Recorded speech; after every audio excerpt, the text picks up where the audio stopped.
Hello, ചിഞ്ചസ് എഫ്എമ്മിലേക്ക് എല്ലാവർക്കും സ്വാഗതം. ആദ്യമായിട്ടാണ് ഈ ചാനൽ കാണുന്നതെങ്കിൽ ഒന്ന് സബ്സ്ക്രൈബ് ചെയ്തേക്കണേ. പവിത്രത്തിന്റെ ഇന്നത്തെ എപ്പിസോഡ് തുടങ്ങുന്നത് തന്നെ പോലീസിനോട് നടന്ന കാര്യങ്ങൾ പറയുന്ന വേദയാണ്.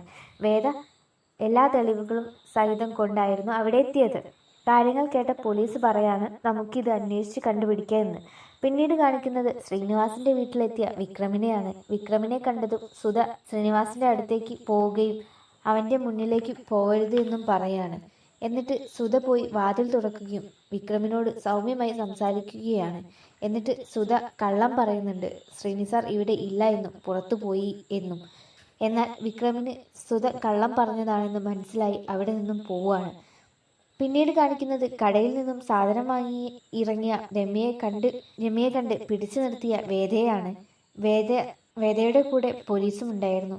വേദ രമ്യയെ കൈയോടെ പോലീസിനെ ഏൽപ്പിക്കുകയാണ്. പിന്നീട് കാണിക്കുന്നത് പോലീസിന്റെ മുമ്പിൽ കുറ്റം സമ്മതിക്കുന്ന രമ്യയാണ്.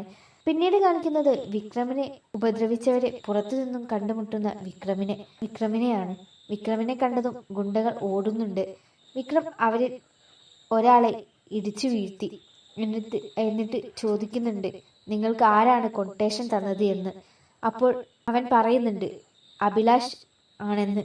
പിന്നീട് കാണിക്കുന്നത് അഭിലാഷും സംഘവും കൂടിയിരിക്കുന്ന സ്ഥലത്തേക്ക് വരുന്ന വിക്രമിനെയാണ്. ഇതോടുകൂടി ഇന്നത്തെ പവിത്രത്തിന്റെ എപ്പിസോഡ് അവസാനിക്കുകയാണ്. അടുത്ത എപ്പിസോഡായിട്ട് വരുന്നവരെ ടാറ്റാ, ബൈ ബൈ.